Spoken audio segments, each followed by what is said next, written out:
Welcome to all the classic car enthusiasts. Started doing some bits and pieces on the back of the Mini, and as I told you in the last video, or I showed you in the last video, I have these finned rear hubs, and just a little couple of tips here. One on this and one on the rear bumper, which I've come to find since we painted it, which I want to show you.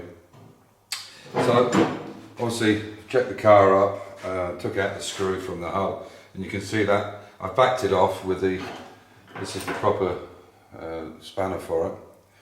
This one is for doing the nipples on the front, and this one is for the rear adjuster on the top. You can use a spanner, of course. You can see it's backed off, and you can hear there's no noise there whatsoever. So I'm taking that off. You can see it was all cleaned up. It was sandblasted. It was painted. The first thing I did was actually check this depth here on here, and this is slightly bigger than the aluminium one. So this depth here is about 1.5 1.5 mil less. So in fact it should be deeper if anything. But after putting it on and checking it, you can see here that there's obviously a problem with the profile on the back. Let's get this lined up. Give me a second. Okay, so it'll turn alright. Then you can hear, obviously the screw's not in it. I've tried it with a screw and I've tried it with a wheel on to see if it's just the angle of this. When it's not that, you can feel it's too tight. So what I did some checking, and basically what's wrong is this profile here is not correct. So I did some measurements with a caliper, and in actual fact you can see on the edge here, you can see where it's actually binding. So either I'm going to have to machine that. The back plates are brand spanking new. Are they new? Brand new? I can't remember if I think we sandblasted them and painted them up, to be honest. I can't remember if they are new. I think they were sandblasted. Anyway, so basically that's a problem. So that profile there and this one here, as you can see, are totally different. And when I put the light on, I can see. Let's get back in line again.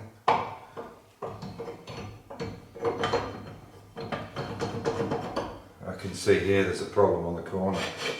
It's catching, so I'm going to have to get that machine, because obviously it's too far into the groove. If you put the wheel on, it's even worse. So this is something to be aware of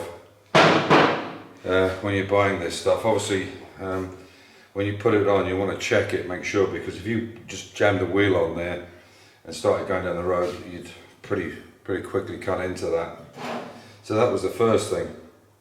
The next bit I'm going to show you is something that I found out since we rebuilt the car and repainted it. So you'll see this in a second. The next thing I want to point out was, this is just a quick short video, it should just be 5 minutes, is the rear bumper. This is a brand new rear bumper on here. I put a new valance on it, and one of the problems is they come with 3 bolts actually included in the bumper. So when you put them in, they just slide straight in. So you don't, even though I believe on the valance there is 5, I'll just take this out and show you. Just lift this up. Lift this out. I put the bolt in it, that's fine. Silly bugger. Hang on, just a second. Right, now it'll come out. So you can see here there's a bolt already welded onto it. Well, it's actually part of the construction, and it's got like a little square in it. And the problem is with these is if you've got a brand new valance here, you can see you can actually take, I need to take this back down But basically what's happening is this: if you put this without a washer on it onto here, it will actually trap. I'll take it off and I'll show you, and then I'll take the camera and show you from underneath. So if I put that in again, hang on. Okay, this is just laid on. Okay. If I lay it out on like that, I'm going to pick the camera up now and I'm going to show you underneath, and you can see how tight it is to that lip. Consequently, when there's any rain or you wash the car, the water is staying here and it's going to corrode this really badly. So the best thing to do, I'll give you both shots, one with it like this and with the washers underneath it.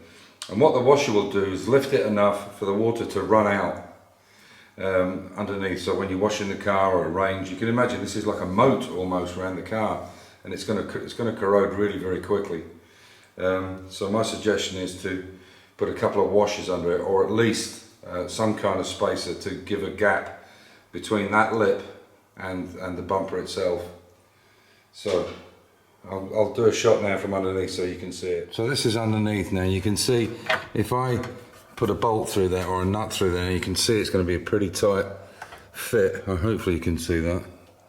It's going to be a pretty tight fit between that bumper stainless steel and that edge there, and getting water out of there is going to be very difficult when it's pulled down. So as you can see all the way along, you can hardly see any light. In fact, if I take this light and put it in, you can just barely see it. You can see there? So what I'll do is I'll put the washers under it and then let you see it when I come back. Now you can actually see the light up through there now. Well, you couldn't before. In fact, I'll bring it on so you can actually see the light there all the way along. You can see there's a gap, and this is a good way of getting the water out. So it's certainly something to think about, because it will rot really badly. And it's rusted on mine. In fact, it wouldn't even be a bad idea to put a slight taper on that so it does come down, but I think the water will run off it pretty quick now. So just a little tip to try and save any corrosion. Minis are bad enough as it is, and it just might help. So that's it. So as usual, it never rains but it pours, especially with minis. You know, you buy something stock and you think it's going to work, and it doesn't. Then you have to find some other way of getting around it. So and like I said here, I'm going to put a couple of nice chrome screws into that, because as you can see, this is not good here. So I think a couple of nice chrome screws on that might be the way to go, just to make it a little bit. And I took the seal out just to make sure it was well under inside. But yeah, just to finish it up.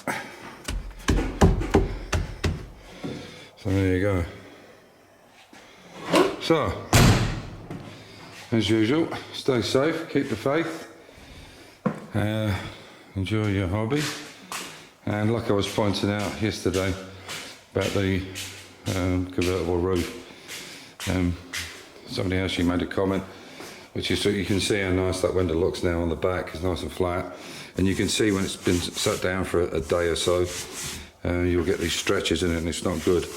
The other problem is they shrink. This is mohair, but they do shrink, and you leave it down for long enough, it's very, very tight to get up, and the mechanisms can get a bit seized. So something to think about. You said that one's pretty nice. That's the very first ever convertible top I fitted, and I think I made not a bad job of it, considering.